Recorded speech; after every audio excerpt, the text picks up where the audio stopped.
Hey there you guys, my name is Anthony, and in this video I want to explore COVID-19. I want to see how it compares to other times in history, and I want to explore the facts and figures on deaths and the economy. So starting off, I think the most important thing is probably the lives that have been lost, deaths.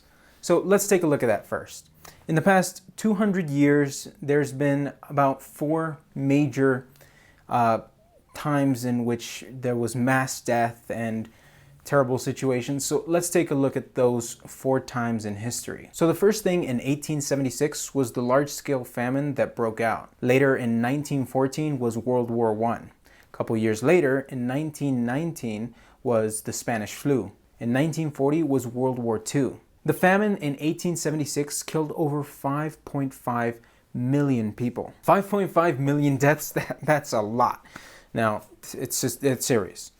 5.5 million deaths is a lot of deaths, but in 1876, it was even more serious than it would have been today because of the smaller population. Because of the small population of 1.4 billion people relative to today, the deaths accounted for about 0.4% of the entire world's population. Later, World War I in 1914 was responsible for around 20 million deaths. That was around 1% of the world population. A couple of years later, the Spanish flu killed 50 million people. That's 10 times more than the deaths from the famine back in 1876. These deaths accounted for about 2.5% of the world's population. Later in 1940, World War II accounted for 75 million deaths. 40 million of which were just civilians, but that's topic for another video. World War II was responsible for about 3.12% of the world population dying in 1940. 3% doesn't sound like a lot. I mean, come on, just 3%? It's not much, is it? It kind of is. 3% is quite a lot. If today 3% of the world population died from a virus or something, that means that 1 out of every 32 people would die from it. And in today's connected world, where we have so many family and friends and acquaintances, we would all probably know of at least a couple dozen people that died from it. So 3% is quite a bit. Okay, so now let's look at COVID. As of December 8th, 2020, deaths from COVID are around 1.56 million. First of all, if you relate that back to what the numbers we've seen previously with World War II, with the Spanish flu, with the famine, it's not a lot. 1.5 million, despite the much larger population, doesn't seem like a lot in comparison to 50 million, 75 million, and all those other numbers, but it's still a lot. 50,000 people, 500,000 people, 1 million people, it all matters. And I just want to say that first before I go on, because if it wasn't for COVID, there would be 1.5 million lives that would continue on. But because of it, we've lost these lives. And I just want to mention that, I still consider these lives to be important, and I'm not taking anything away from that. But I am going to compare it to these other times in history and show how it hasn't been that serious. So with a population of 7,655,000,000, COVID deaths amount for 0.019% of the population. Remember that thought we had before with World War II, that at a 3% rate, 1 out of every 32 people you know would die? Well, let's do the same thing with COVID numbers. Instead of being 1 out of every 32 people, it would be 1 out of every 5,260 people. That's a huge difference. I'd be willing to bet that most of you don't really know more than 5,000 people. That's a huge difference. But why is that? Is COVID not as serious as we thought it was? Or is it simply that we have handled it so well that it hasn't caused the mass killings or mass death that these other times in history have caused? So what the heck's going on?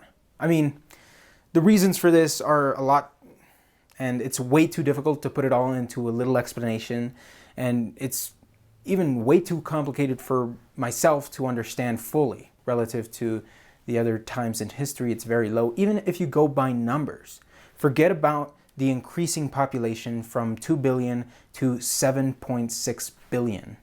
That is nearly 4 times as much. Yet the net numbers of deaths are far less. And this is not a popular opinion. It's not really considered that COVID is not that bad. And I tried to find some information on the internet that showed how COVID-19 compares to other times in history, on how it's not that bad.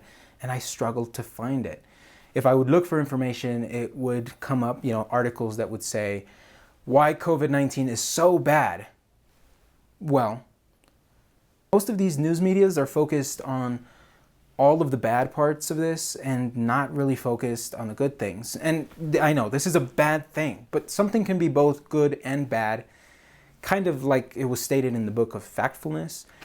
Something could be both good and bad because the situation can be bad, the moment can be bad, but it can be good that it's in the right direction, or that it was less than it should have been, or that it was better than it should have been.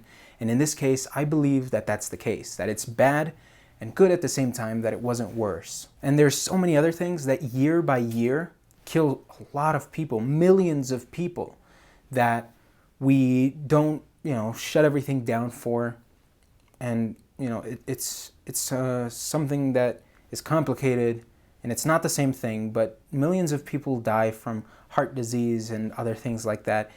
Year by year, mosquitoes alone are responsible for the death of over 1 million people, and most of which are children. But the lives lost by COVID are still devastating and important, despite the relatively small number. Okay, so now let's take a brief look at how COVID-19 has affected the economy. In mid-March of 2020, the stock market was down 35%. In the US, unemployment rates jumped from 3.7% to over 10.5%. And the rate of hiring dropped by almost half of the previous year. The number of flights dropped by 1/3 of the previous year. Oil and gas prices absolutely tanked. And shopping in some countries dropped as much as 80%. In the US, it was around 50%, but in countries like Mexico, it was much higher. Now, this is all bad for the economy, but by now, December, unemployment rates are dropping again. Economy is growing. The stock market is now down only about 5% compared to the 35% it was in March. The number of flights are rising to about the normal amount of last year. And shopping is growing rapidly once again. It's likely that the effects of COVID will be quickly forgotten. Who knows? Maybe COVID won't even be recounted in history. This is a testament to the humanity's resilience to adversity, whether it be in health or economy. I am optimistic for the future and what can be, and I believe this is a testament to that. However, nothing in this world is certain. COVID could take over and triple or quadruple its numbers in the next couple of years or months. Who knows? The economy could completely collapse once again, whether it be because of COVID or just on its own. There's so much more in the future that we will face, but as I said before, I'm pretty optimistic for what we will accomplish and how we will overcome the challenges of the future. Anyway, thanks for watching. I'm Anthony. If you like videos like this, make sure to subscribe. I really enjoy making these videos and I'd like to continue doing it. So if you guys want to support me, I'd really appreciate that. Just give the video a like, subscribe, and I'll see you guys next time.